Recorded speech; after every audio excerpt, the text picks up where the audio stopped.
Dito po sa ano po natin, sa lugar po natin, wala po tayong KNC room. Kaya nagtitiis na lang po tayo doon sa kusina. Pero ano po yung pagtuturo po sa mga bata, sana hindi po natin napapabayaan yun. Ano. Kahit sa bahay niyo po, makatulong po sana namin kayo na maturuan po sila. Dahil malaking bagay po yun, ano, mga kapatid, na yung anak po natin ay lalaki po sila sa salita po ng Diyos. No? At yun naman po ay utos po ng Panginoong Jesucristo. Utos po ng Diyos, mga kapatid. Kaya, po, doon po sa mga bata, sa mga nakakaintindi na, sa mga may kaunawa na, mga kapatid na mga little sisters and brothers, ang masasabi ko po sa inyo, sundin po natin yung sinasabi ko ng Biblia. Sa ulo, anong talata yung sa ulo niyo? Sino ba yung si Brad Monty? Anong talata sa ulo niyo? Ayan. Ano pa? Ayan. Alam niyo ba, yung KNC dati, sa panahon po namin, paano po sila sa talata. Kaya ngayon, bibigyan namin kayo ng assignment. Sa ulihin niyo po yung mga talata na ibibigay po namin sa inyo. Yung Efeso 6:1 na sa ulo niyo po yun. Oo. Ang nakalagay po kasi doon, sabi po ng Biblia, mga anak, magsitalima kayo sa inyong mga magulang, Panginoon, sapagkat ito'y matuwid. Igalang mo ang iyong ama at ina. Kasi ang unang utos na may pangako, upang ikaw ay mabuhay na mabuti at malaon sa lupa. Yun po ay utos sa mga anak ng mga kapatid. Minsan, napagkakamalian po natin yung mga magulang po natin. Doon po sa mga nakakaintindi na. Ay, makinig po na kayo ha, mga bata. Minsan kasi akala natin pinagagalitan po tayo ng mga magulang po natin. Lalo na pagka, halimbawa, magkapunta na ng cellphone. Francis. Yung tinitingnan mo lang naman sa mga cellphone eh, yung mga TikTok, yung mga, ano ba uso TikTok ngayon? Sa ulo ata ng mga ka-NC dito yun eh. Sample. Diba minsan napapagalitan tayo ng mga magulang natin.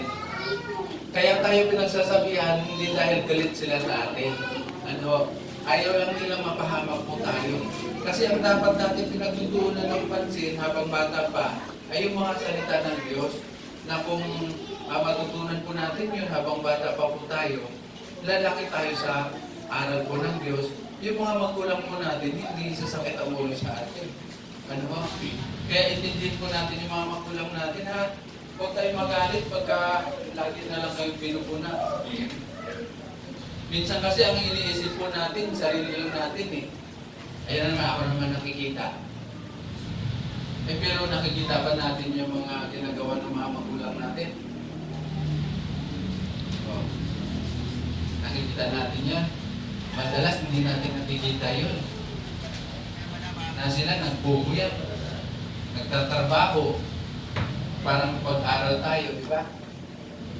Ano? Para makakain yung pamilya po natin. Yun ang hindi nakikita ng karamihang mga bata ngayon. Kaya, sa panahon na nangangaral po yung mga magulang natin, makinig po tayo, huwag lumapat natin, huwag tayong rebelde, huwag tayong magalit. Ang isipin po natin, ay sa ikabubuti po natin yun. Maraming tinitig sa mga magulang, akala nyo ba? Minsan pagkakapos ng pagkain, hindi nakamakain yan. Ganon ang mga magulang sa mga anak. Ano? Kaya sana lumaki po kayong merong takot sa Diyos. Ano?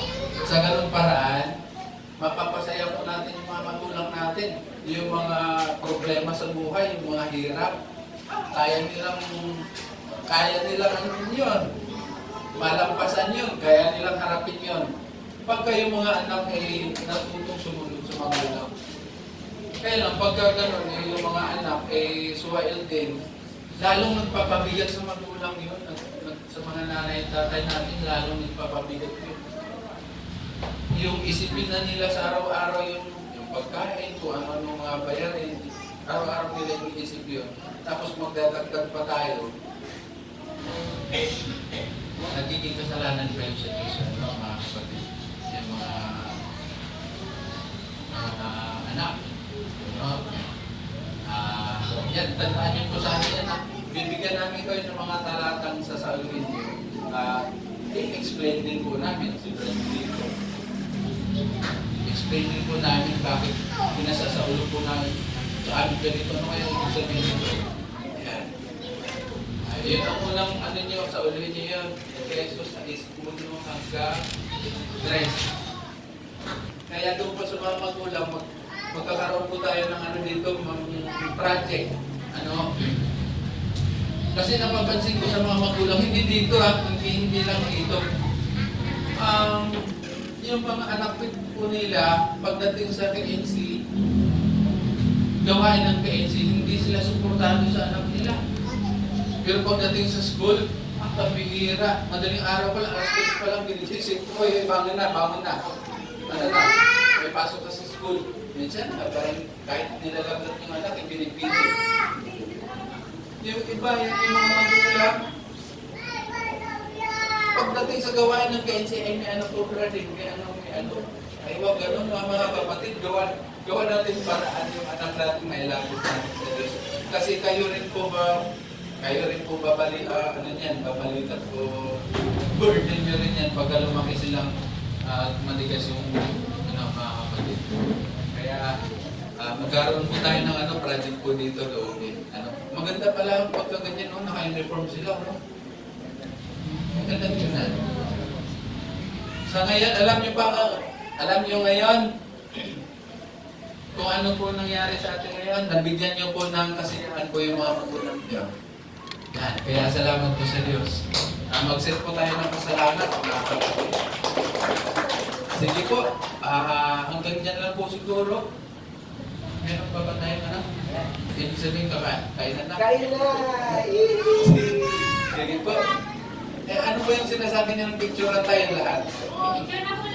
Sige po, salamat po sa Diyos. Dito